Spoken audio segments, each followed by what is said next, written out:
नमस्कार, my self Avinash Kumar. आज हम बीए पार्ट 2 के सब्सिडरी विषय का अकबर रिलीजियस पॉलिसी के भाग 2 पे चर्चा करेंगे।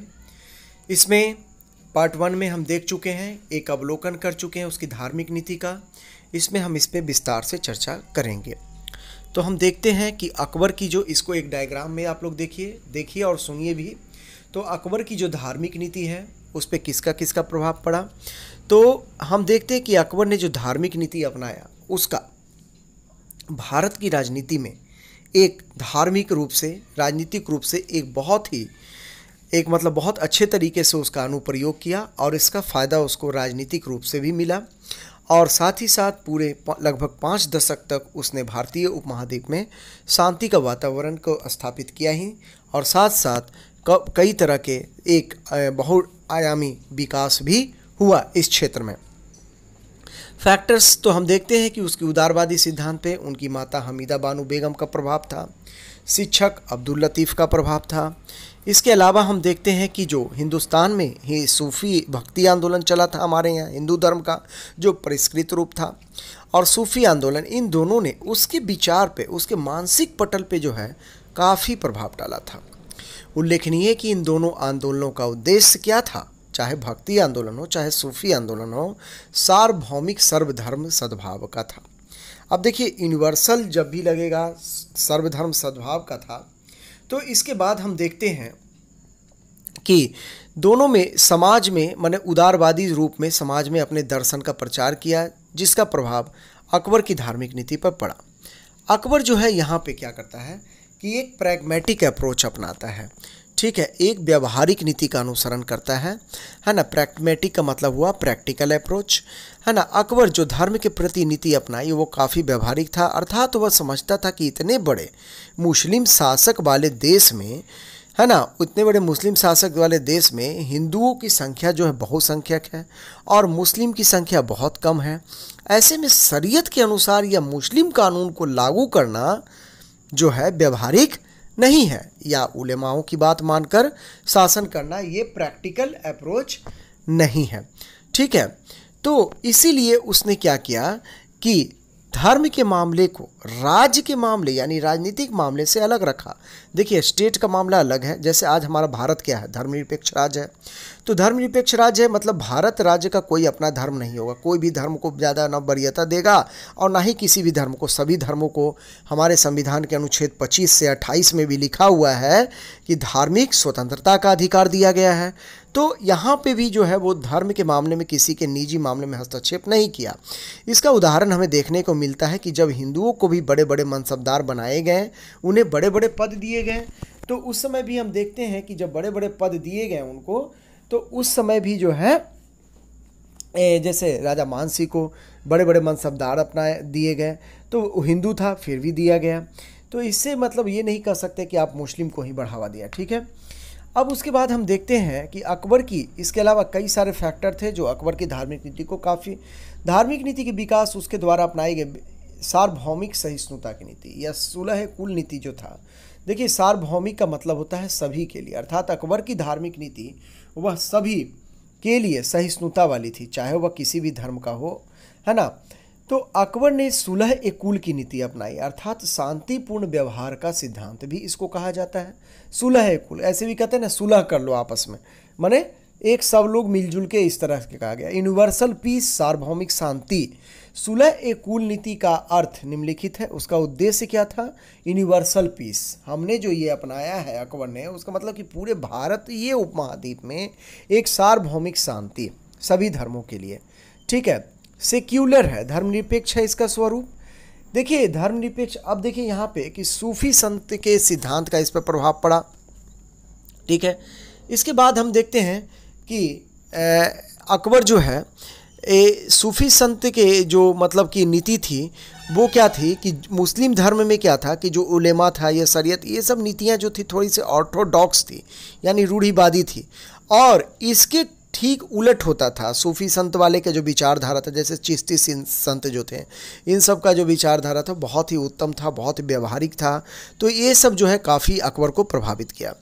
फिर हम देखते हैं कि 1575 ईस्वी में अकबर जो है ना, धर्म के गूढ़ विषय को जानने के लिए इबादत खाना की स्थापना की। इस इबादत खाना में विभिन्न धर्मों के विद्वानों तथा स्कॉलर्स के बीच क्या होता था, विवाद होता। चाहे उस इबादत खाना में देखिए मुस्लिम भी होता था, पारसी भी होता, ईसाई भी होता था, सब लोग अपने अपने जो तर्क के माध्यम से अकबर को प्रभावित करने का प्रयास करता था। कुछ है मतलब बढ़ा चढ़ा के भी बोलता था, लेकिन अकबर उस चीज़ को बहुत ही माइन्यूटली देखता था, सुनता था, है ना, चीज़ों को समझता था। कभी कभी तो ऐसा होता था कि आपस में धर्म के जो नेतृत्व करता थे आपस में लड़ जाते थे। तो इस चीज़ को अकबर बड़ा क्षुब्ध हुआ कि ये लोग तो बड़ा ही गजब तरीके से लड़ाई करते हैं भाई, ऐसे थोड़े ज़बरदस्ती आप ये कह सकते हैं कि माने हमारा ही धर्म बहुत अच्छा है। तो इस बात को लेकर वो बड़ा ही दुखी होता था। शुरुआत के दिनों में इबादत खाना जो था वो एक था कि मतलब 1500 जब तो सिर्फ मुस्लिमों के लिए, मुस्लिम धर्मगुरुओं के लिए था। लेकिन बाद के दिनों में क्या होता है, बाद के दिनों में उसको उसके स्वरूप में 1578 में काफ़ी परिवर्तन कर दिया जाता है। और 1578 ईस्वी में जो है इबादत खाना के स्वरूप में व्यापक अर्थात उसे गैर मुस्लिम धर्मों के विद्वानों के लिए खोल दिया गया। तो सबके लिए खोल दिया जाएगा तो एक संसद की तरह हो गया वो। इसीलिए 1578 ईस्वी में इसका नाम रिलीजियस पार्लियामेंट दे दिया गया, क्योंकि सभी धर्मों के लोग आने लगे ना इसमें। ठीक है, अब देखिए 1578 में उसके बाद हम बताए थे, नेक्स्ट पेज पे अब देखते हैं। इसके बाद हम बताए थे कि अकबर जो है इन सब चीज़ों से कि काफ़ी आप लोग आपस में लड़ाई कर लेते हैं, है ना, कोई तार्किक बात नहीं करता। आज भी देखिए ना, कोई माने ज़बरदस्ती माने थोपना चाहता अपने धर्म को। तो ये सब चीज़ों से वो काफ़ी क्षुब्ध हो जाता है। और अंत में उसने क्या करता है कि 1579 ईस्वी जब आता है तो उसने महजरनामा की घोषणा करता है।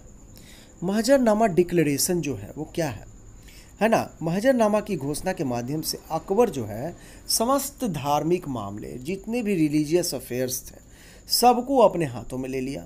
अकबर धार्मिक मामलों में सर्वोच्च नेतृत्वकर्ता बन गया। अब उलेमा को लगा कि भाई आप राजनीतिक चीज़ देखिए ना, लेकिन उलेमा को देखिए हमने क्रॉस कर, उलेमा को तो इसने कोई वैल्यू ही नहीं दिया। कहा कि उलेमा ठीक है, आप जो है अपने मामले तक रहिए, राजत्व के मामले माने हम राजनीति कैसे चलाएंगे उस पर आप हमको सलामत दीजिए। बहुत हद तक आप देखेंगे कि अलाउद्दीन खिलजी का भी इसी तरह का सिद्धांत था, जो मैं क्या करता हूँ इससे मुझे मतलब, आप मतलब मैं जो कर मेरा ये धर्म माने राजत्व की बात जो है वो भी उलेमा को अलग रखा था। ठीक है, उसके बाद हम देखते हैं कि तो अब ये डिक्लेरेशन मतलब मजहरनामा जारी करने का उसका उद्देश्य था कि उलेमाओं के प्रभाव को कम करना और राजत्व की गरिमा को बढ़ाना था। जो राजत्व की गरिमा था, मैंने मेन अब लोगों को ये लगा कि वो सर्वोच्च धार्मिक नेता बन गया, लेकिन उसका उद्देश्य ये था कि वो राजत्व की गरिमा को बढ़ाना चाहता था। ठीक है, अब हम देखते हैं नेक्स्ट स्टेप जो होता है अकबर का, वो है 1582 ईस्वी में दीन इलाही या तौहीद इलाही, है ना, दोनों एक ही नाम है, दीन इलाही या तौहीद इलाही नामक एक नए धर्म का परिवर्तन किया। इस पे देखिए किसका प्रभाव है दीन इलाही पे, ये सूफी सर्वेश्वरवाद का प्रभाव है इस पे। ठीक है, ये पहले देख चुके हैं कि अकबर के ऊपर, उसके व्यक्तित्व के ऊपर हम सूफी आंदोलन का प्रभाव पड़ा, इसलिए दीन इलाही वास्तव में सूफी सर्वेश्वरवाद पर आधारित एक विचार पद्धति थी। इसके पीछे मूल उद्देश्य या परिवर्तन की मूल कारण क्या था, दीन इलाही का सार्वभौमिक सौहार्द, दूसरे शब्दों में इसे सुलह कुल की नीति का अवलंबन भी माना जा सकता है। दीन इलाही परस्पर सद्भाव एवं सहयोग की भावना पर आधारित थी। दीन इलाही का क्या माने पैटर्न था, तो दीन इलाही में जो है दीक्षा दिया जाता था और इसमें इतवार का दिन निश्चित किया जाता था। दीन इलाही के प्रधान पुरोहित जो थे अबुल फजल थे, है ना। हिंदुओं को केवल महेश दास या बीरबल जो है इसे सारांश, देखिए अब इसमें क्या था, नहीं बीरबल नहीं जो है इसको मतलब जो दीन इलाही था उसको स्वीकार करता है। ठीक है, अब देखिए तो एक तरह से ये असफल भी हो जाता है। इसके बहुत सारे कारण थे कि मतलब बहुत सारे लोगों को इसकी बात की जो है समझ नहीं आई, और चूंकि हिंदुओं की संख्या जो थी मतलब इस समय अभी भी मतलब वो मतलब हिंदू या मुस्लिम दोनों को ये प्रभावित नहीं कर पाता है दीन इलाही, इस तरह से इसका है। सारांश में दीन इलाही के विषय में यही कहा जा सकता है कि एक सकारात्मक उद्देश्य के साथ शुरू किया गया। इसकी स्थापना धार्मिक सौहार्द के वातावरण के तैयार किया गया था, लेकिन वर्तमान में तत्कालीन परिस्थितियों में जो फैली रूढ़िवादिता थी, समाज जो क्या था, चाहे हिंदू हो चाहे मुस्लिम हो, दोनों में ऑर्थोडॉक्स था, तो रूढ़िवादिता के कारण समाज इसको स्वीकार नहीं करता है और ये असफल होती है। 1583 ईस्वी में अकबर ने एक नए कैलेंडर, है ना, इलाही संवत क्या है, एक कैलेंडर जारी करता है।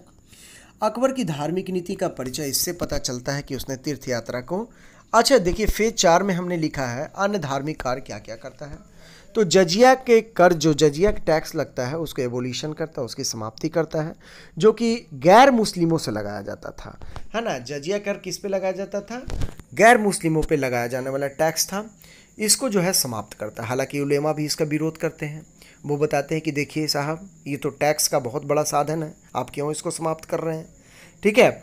लेकिन अकबर बोलता है कि नहीं, ये जो है सुलह कुल नीति या सभी धर्म को बढ़ावा देने की नीति या सार्वभौमिक सिद्धांत के खिलाफ है। हम सबको जब साथ लेके चल रहे हैं तो किसी धर्म के आधार पे क्यों टैक्स। इसी आधार पर उसने तीर्थ यात्रा कर की समाप्ति कर दिया। तीर्थ यात्रा माने पिलग्रिमेज टैक्स जो होता था, कि जैसे आप कभी आज मान लीजिए कि आप वैष्णो देवी यात्रा करने जाते हैं, ठीक है, तो वैष्णो देवी यात्रा करने गई तो वहाँ पे यात्रा करने के लिए आपको टैक्स लगा दिया जाए, तो आपको कैसा लगेगा, तब तो लगेगा कि आपको ये मेरा देश है ही नहीं, मेरे ही देश में मेरे ही धर्म पे जो है टैक्स लगाया जा रहा है। तो ये सब चीज़ों को वो बहुत बारीकी से समझता था कि नहीं ये जो है उचित नहीं है, ठीक है। इसके अलावा अन्य सोशल वर्क भी करता है, चूँकि सोसाइटी हमारी धर्म से जुड़ी हुई है।